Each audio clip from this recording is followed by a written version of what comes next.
Welcome. Today we're diving into the fascinating world of noise in communication systems.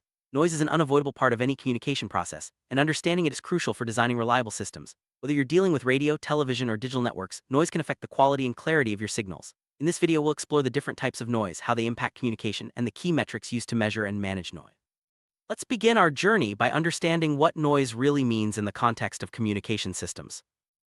Noise in communication systems refers to any unwanted electrical or electromagnetic energy that interferes with the transmission and reception of signals. It can distort or mask the intended message, making it harder for the receiver to interpret the information correctly. Noise can originate from various sources, both internal and external to the system. Understanding the nature and sources of noise is the first step toward minimizing its impact and ensuring effective communication. Now, let's look at how noise is classified in communication systems. Noise in communication systems can be classified into several categories based on its origin and characteristics. The main types include thermal noise, shot noise, transit time noise, atmospheric noise, and industrial noise. Each type has unique properties and affects communication in different ways. By classifying noise, engineers can develop targeted strategies to reduce its effects and improve system performance. Let's start by exploring the most fundamental type, thermal noise. Thermal noise, also known as Johnson-Nyquist noise, is generated by the random motion of electrons in a conductor due to temperature. It is present in all electronic devices and is unavoidable. The amount of thermal noise increases with temperature and bandwidth. This type of noise is white, meaning it has equal intensity at different frequencies within a given bandwidth. Thermal noise sets a fundamental limit on the minimum signal that can be detected by a receiver. Next, let's look at another important type, shot noise. Shot noise arises from the discrete nature of electric charge. It occurs when electrons cross a potential barrier, such as in diodes or transistors. Unlike thermal noise, shot noise is associated with the random arrival of charge carriers and is especially significant in low-current circuits. It is also white noise, but its magnitude depends on the average current flowing through the device. Shot noise becomes more prominent as devices shrink and operate at lower current. Now let's move on to transit time noise. Transit time noise, sometimes called transit time effect noise, occurs when the time taken by charge carriers to travel between 2 points in a device becomes significant compared to the signal period. This type of noise is especially relevant at high frequencies, where the transit time of electrons can interfere with the operation of devices like transistors. Transit time noise can limit the performance of high-speed communication systems. Next, let's examine noise from external sources, starting with atmospheric noise. Atmospheric noise is generated by natural phenomena such as lightning and other electrical discharges in the atmosphere. This type of noise is particularly significant in the lower frequency bands, such as those used for AM radio. Atmospheric noise can vary greatly depending on weather conditions and geographic location. It is often impulsive in nature, producing short bursts of interference that can disrupt communication. Now let's look at another external source, industrial noise. Industrial noise is produced by man-made sources, such as machinery, engines, electrical equipment, and power lines. This type of noise is common in urban and industrial areas, where large numbers of electrical devices operate simultaneously. Industrial noise can be continuous or intermittent, and its frequency range depends on the specific source. It often poses a significant challenge for communication systems operating in these environments. Next, let's discuss how we quantify noise using noise figure and noise temperature. Noise figure is a key parameter used to quantify the degradation of the signal-to-noise ratio, SNR, as a signal passes through a device or system. It is defined as the ratio of the input SNR to the output SNR, usually expressed in decibels dB. A lower noise figure indicates better performance, as less noise is added by the device. Noise figure is critical when comparing amplifiers, receivers, and other components in a communication system. Now let's look at noise temperature. Noise temperature is another way to express the amount of noise present in a system. It represents the temperature at which a resistor would generate the same amount of thermal noise power as the actual noise source. Noise temperature is measured in kelvins K, and is particularly useful in radio astronomy and satellite communications, where extremely low noise levels are required. Both noise figure and noise temperature help engineers evaluate and optimize system performance. Next, let's discuss the signal-to-noise ratio. Signal-to-noise ratio, or SNR, is a fundamental metric in communication systems. It measures the strength of the desired signal relative to the background noise. SNR is usually expressed in decibels dB, and a higher SNR means a clearer, more reliable signal. SNR is crucial for determining the quality of communication links, as low SNR can lead to errors and loss of information. Engineers strive to maximize SNR through careful system design and noise management. Now, let's see how noise affects amplitude modulation. Amplitude modulation, or AM, is particularly susceptible to noise because both the amplitude of the carrier and the noise add together. Any noise present in the channel directly affects the amplitude of the received signal, making it difficult to distinguish between the intended message and the interference. This is why AM radio can sound crackly or distorted in noisy environments. Engineers use various filtering and signal processing techniques to reduce the impact of noise in AM system. Next, let's explore noise in frequency modulation. Frequency modulation, or FM, is generally more resistant to noise compared to AM. In FM, information is carried by the frequency of the carrier rather than its amplitude. This means that amplitude noise has less effect on the received signal. However, FM is not immune to noise, especially at low signal levels. One unique phenomenon in FM systems is the capture effect, where the receiver locks onto the stronger of two competing signals. Let's take a closer look at the capture effect. Capture effect is a phenomenon unique to FM receivers. When two signals of similar frequency are received, the FM receiver tends to lock onto the stronger signal and suppress the weaker one. This can be beneficial in reducing the impact of noise and interference, as the receiver effectively ignores weaker, unwanted signals. However, it can also cause problems if two stations are broadcasting on nearby frequencies. Understanding the capture effect helps engineers design better FM systems. Now let's discuss the figure of merit. Figure of merit is a parameter used to compare the performance of different modulation schemes in the presence of noise. It is defined as the ratio of the output SNR to the input SNR for a given system. A higher figure of merit indicates better noise performance. This metric helps engineers choose the most suitable modulation technique for a specific application, balancing factors like bandwidth, power efficiency, and noise immunity. Next, let's summarize what we've learned so far. Recap: noise in communication systems can be classified into thermal, shot, transit time, atmospheric, and industrial noise. Each type has distinct characteristics and affects communication differently. By understanding these types, engineers can develop targeted solutions to minimize their impact. The key to effective communication system design is recognizing the sources of noise and applying the right mitigation strategies. Now let's look at how noise is measured and analyzed in practice. Measuring noise accurately is essential for evaluating system performance. Engineers use specialized instruments like spectrum analyzers and noise figure meters to quantify noise levels. These measurements help identify problem areas and guide improvements in system design. Accurate noise measurement is also critical for compliance with industry standards and regulations. Next, let's discuss how noise analysis is performed using SNR and related metrics. Signal-to-noise ratio analysis is a fundamental part of communication system design. By comparing the power of the desired signal to the power of the background noise, engineers can assess the quality of a communication link. SNR analysis helps determine the minimum signal level required for reliable communication and guides the selection of components and system parameters. Improving SNR is a primary goal in all communication systems. Now let's explore practical ways to reduce noise. There are several strategies for reducing noise in communication systems. Shielding and grounding can prevent external noise from entering sensitive circuits. Using high-quality components and proper circuit layout minimizes internally generated noise. Filtering techniques such as low-pass and bandpass filters help remove unwanted frequencies. Digital signal processing can further enhance noise immunity. By combining these methods, engineers can significantly improve system performance. Next, let's discuss the role of bandwidth in noise. Bandwidth plays a crucial role in determining the amount of noise present in a system. The wider the bandwidth, the more noise power is collected along with the signal. This is why communication systems often use the minimum bandwidth necessary for the application.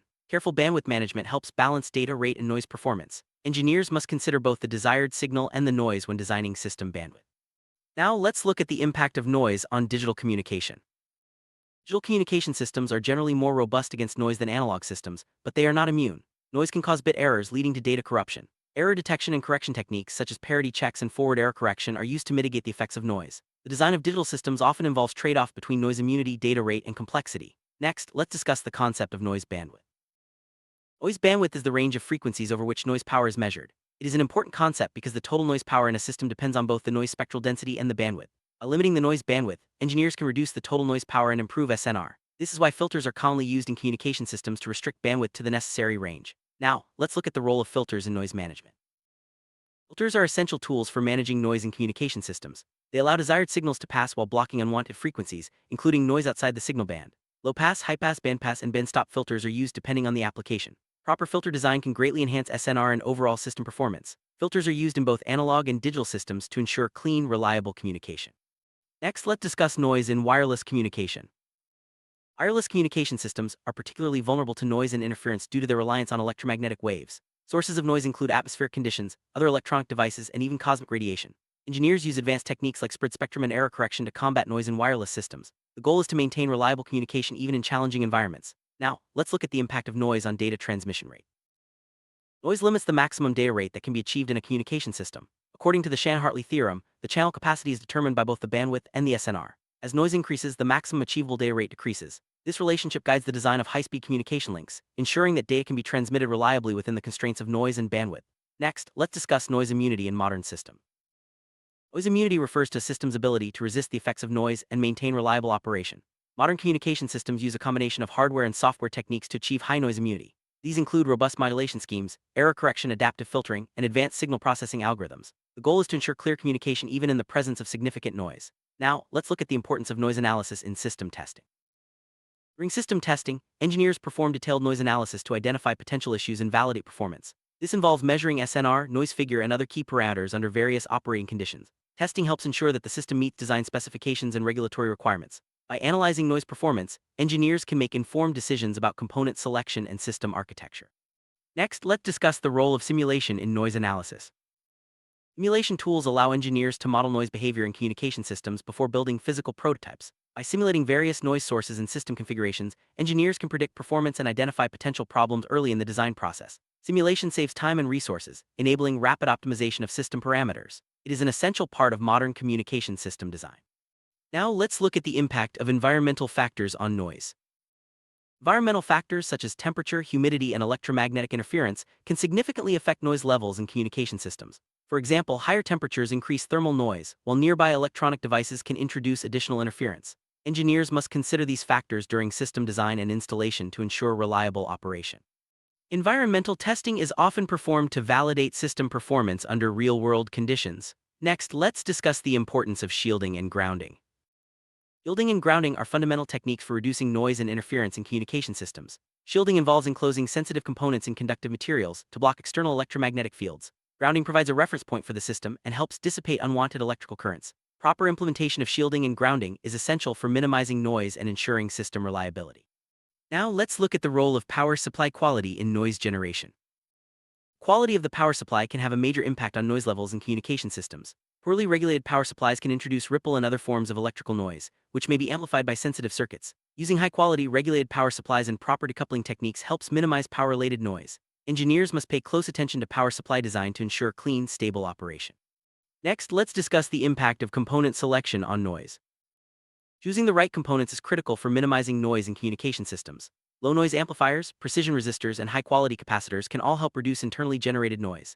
Component layout and PCB design also play a significant role, as poor layout can introduce unwanted coupling and interference. By carefully selecting and placing components, engineers can optimize system performance and noise immunity. Now let's look at the importance of maintenance in noise management. Regular maintenance is essential for keeping noise levels low in communication systems. Dust, corrosion, and loose connections can all contribute to increased noise and reduced performance. Routine inspections, cleaning, and timely replacement of worn components help maintain optimal operation. Preventive maintenance is a cost-effective way to ensure long-term reliability and minimize unexpected failures. Next, let's discuss the role of standards and regulations in noise control.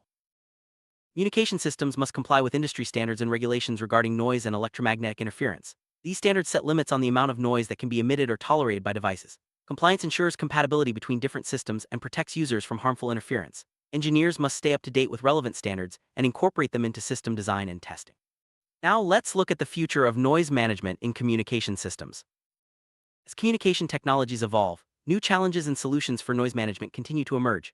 Advances in materials, circuit design, and signal processing are enabling even lower noise levels and higher system performance. The rise of wireless and high-frequency systems demands innovative approaches to noise reduction. Ongoing research and development are essential for meeting the demands of next-generation communication networks. Next, let's summarize the key takeaways from this video.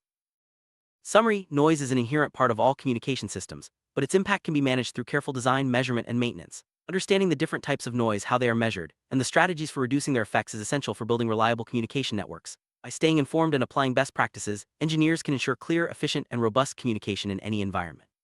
Now let's answer some common questions about noise in communication systems. Many people wonder why noise can't be completely eliminated from communication systems. The answer lies in the fundamental laws of physics. Thermal noise, for example, is a result of random electron motion and cannot be avoided. However, its effects can be minimized through design and technology. Another common question is how to choose the best modulation scheme for noisy environments. The answer depends on the specific application and the types of noise present. Next, let's look at some real-world examples. AM radio is a classic example of a system affected by noise. Listeners often hear static or crackling sounds, especially during storms or in urban areas. This is due to the sensitivity of AM to both atmospheric and industrial noise. Engineers use filtering and signal processing to improve sound quality, but some noise is always present. This example highlights the importance of understanding and managing noise in practical communication systems. Now, let's look at FM radio. FM radio demonstrates the benefits of noise-resistant modulation. Listeners typically experience clearer sound, even in noisy environments, thanks to FM's immunity to amplitude noise and the capture effect. However, FM is not completely immune. Interference can still occur, especially when signals are weak or stations are close together. This example shows how modulation choice impacts noise performance in real-world systems. Next, let's consider digital communication system. Modern digital communication systems, such as mobile phones and Wi-Fi networks, use advanced error correction and modulation techniques to maintain high performance in the presence of noise. These systems are designed to detect and correct errors automatically, ensuring reliable data transmission. However, extreme noise or interference can still cause dropped calls or slow data rates. This highlights the ongoing need for robust noise management strategies. Now, let's look at satellite communication. Satellite communication systems operate in challenging environments with extremely low signal levels and high susceptibility to noise.